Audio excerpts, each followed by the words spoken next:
अच्छा, चूँकि हमारा, मैं रिवाइज़ कर लेता हूँ एक दफ़ा थोड़ा सा कि आर्टिफिशियल सैटेलाइट्स हैं। ये हमारे पास जो न्यू नेशनल बुक फाउंडेशन है उसका आर्टिकल है। तो सैटेलाइट्स की जो मेन हमारे टाइप डिस्कस करनी है वो हमारे पास आर्टिफिशियल सैटेलाइट है। पहला सैटेलाइट्स जो लॉन्च हुआ वो 1957 में लॉन्च हुआ था। What are the purpose of the artificial satellites? पहला पर्पस कम्युनिकेशंस पर्पस के लिए सैटेलाइट्स को यूज़ किया जा सकता है। दूसरा, वेदर अपडेट्स के लिए भी हम इसको यूज़ कर सकते हैं। थर्ड, मिलिट्री या डिफेंसिंग पर्पस के लिए आप इसको यूज़ कर सकते हैं। जो पहला कम्युनिकेशन सैटेलाइट्स जो कि कम्युनिकेशन पर्पस के लिए यूज़ होता है उसको कम्युनिकेशन सैटेलाइट्स कहा जाता है। किस तरह हम यूज़ करते हैं? These are use for long distances communications, और इसको हम रेडियो फ्रिक्वेंसी के थ्रू कहते हैं कि कम्युनिकेशंस कर रहे होते हैं। अब यहाँ पे जो भी कम्युनिकेशन सैटेलाइट्स हम यूज़ कर रहे होते हैं तो इनको हम एक, यहाँ पे एक बड़ा इंपॉर्टेंट पॉइंट होता है कि the satellites are geostationary. Geostationary means कि ये अर्थ की डायरेक्शंस के साथ साथ मूव कर रहे होते हैं। मैं इसको इस तरह भी लिख सकता हूँ कि geostationary satellites are moves with the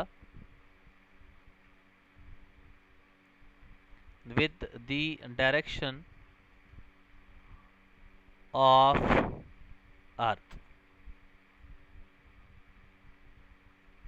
और इसकी जो स्पीड होती है वो ज़मीन की स्पीड ऑफ रोटेशन के साथ होती है, इसलिए हम ये जियो स्टेशनरी सैटेलाइट्स हम कहते हैं इसको। सेकेंड आ जाता है वेदर सैटेलाइट्स। अच्छा, ये वेदर सैटेलाइट्स हमारे पास कौन से होते हैं? दी सैटेलाइट्स, इसके जो सैटेलाइट्स के कैमराज होते हैं, cameras are directed towards earth atmosphere. ये ज़मीनी एटमॉस्फेयर की तरफ इसके कैमरास एंड डिफरेंट इंस्ट्रूमेंट जो यहाँ पे यूज़ होंगे उसकी तरफ होते हैं। और ये हमें बेसिकली क्या प्रोवाइड करते हैं? ये इसके ज़रिए से हम ये कह सकते हैं कि they provide advance warning about the weather. यानी कैसे पता चलता है कि अच्छा सैलाब आ रहा है, आंधी और तूफान आ रही है? ये बेसिकली हमारे पास थ्रू वेदर अपडेट्स के जो सैटेलाइट्स होते हैं वो हमें प्रोवाइड्स कर रहे होते हैं। ठीक है, उसके बाद हमारे पास आते हैं मिलिट्री सैटेलाइट्स कहा जाता है इनको। मिलिट्री या डिफेंसिंग पर्पस के लिए जब हम यूज़ करते हैं उसके लिए हमारे पास यूज़ होते हैं। लेकिन इन सैटेलाइट्स को हम ये भी कह सकते हैं कि military satellites are similar to the communication satellites. ठीक है, मैं इसको पॉइंट को लिखता हूँ, similar to the communication satellites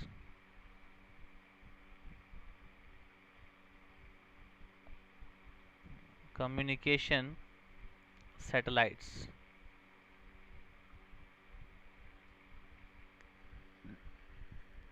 but मैं कहता हूँ कि दे सेंड,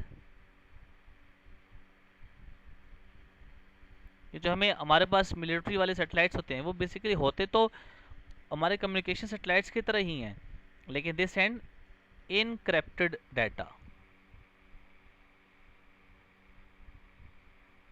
ये हमें इनक्रिप्टेड डाटा की फॉर्म में हमें कम्युनिकेट कर रहे होते हैं। और रिसीवर जो होता है वो बेसिकली इनको क्या करता है? इनक्रिप्टेड डाटा को डीकोड करता है बाय द रिसीवर। कि ये हमारे पास मिलिट्री या डिफेंसिंग पर्पस के लिए जो यूज़ होते हैं वो हमारे ये सैटेलाइट्स हो गए, इनको मिलिट्री सैटेलाइट्स कहा जाता है। कुछ हमारे जो सैटेलाइट्स होते हैं बीच में हमारे पास नेविगेशन सैटेलाइट्स भी होते हैं। कुछ और सैटेलाइट्स को हम डिस्कस करेंगे यहाँ पे, वो होते हैं नेविगेशन सैटेलाइट्स। आप इसको एक और नाम दे सकते हैं, सॉरी एक और हमारे पास टाइप्स बन जाती हैं फॉर द नेविगेशन। तो नेविगेशन पर्पस के लिए जो सैटेलाइट्स यूज़ होंगे उनको कहा जाता है कि these are called navigation satellites.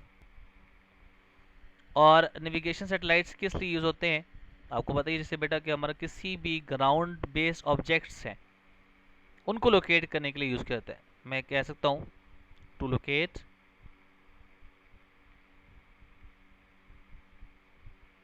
Ground based objects, उनको लोकेट करने के लिए यूज़ होते हैं, तो उनको हम नेविगेशन सैटेलाइट्स कहा जाता है। जैसे आपने कहा सुना होगा US air force operates an, मतलब इसकी सबसे बेस्ट एग्जांपल आ जाती है नवस्टर। ये बेसिकली आपका ग्लोबल पोजिशनिंग सिस्टम होता है, जो कि इस ग्लोबल पोजिशनिंग सिस्टम में जीपीएस आप कह सकते हैं इसको, और उसके अंदर 24 सैटेलाइट्स होते हैं। और इन 24 सैटेलाइट्स को आप कह सकते हैं कि हमारे एक्यूरेट पोजीशन को लोकेट करने के लिए यूज़ करता है, कि उसको हम नेविगेशन सैटेलाइट्स कहा जाता है। फिर हमारे पास कुछ सैटेलाइट्स ऐसे भी होते हैं जिसको आप कहते हैं, सपोज कर लें कि मैं को नाम देता हूँ, जो कि साइंटिफिक पर्पस के लिए यूज़ किए जाते हैं, for scientific satellites.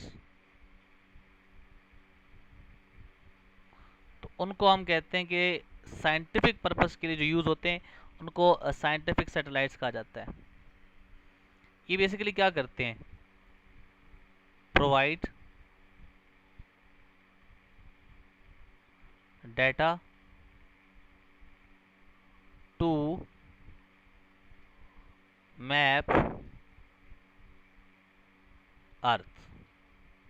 Earth mapping के लिए आप इन साइंटिफिक सैटेलाइट्स को यूज़ किया जाता है, जिससे आप क्या करते हैं, size and shape of the earth को डिटरमिन कर सकते हैं, और यहाँ पे आप स्टडी कर सकते हैं ओशियंस के एटमॉस्फेयर की जो मोशन है उनको हम यूज़ कर रहे होते हैं। ठीक है, फिर दूसरा पॉइंट आप इसके अंदर ये भी लिख सकते हैं, ये जो हमारे पास साइंटिफिक सैटेलाइट्स होते हैं ये यूज़ किए जाते हैं, यूज्ड टू ऑब्जर्व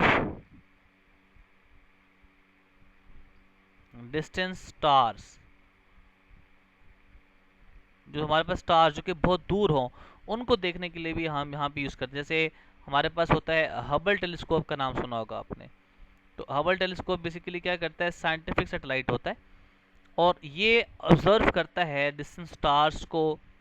तो इसको हम कहते हैं कि क्लियर पिक्चर हमें बता रहा होता है स्पेस की, तो उसको हम कहते हैं ये साइंटिफिक सैटेलाइट्स कहा जाता है। ठीक है, तो अब अगर आपने किसी सपोज कर लें कि अर्थ है, उससे अगर किसी भी लॉन्च करना है अपने सैटेलाइट्स को, तो उसके लिए आपको सैटेलाइट्स पहले वहाँ पे पुट करना होता है ऑर्बिट में, और उसको हाई एल्टीट्यूड से मूव करना होता है ताकि वो वहाँ पे आपको इन्फॉर्मेशन सारी प्रोवाइड कर सकता है।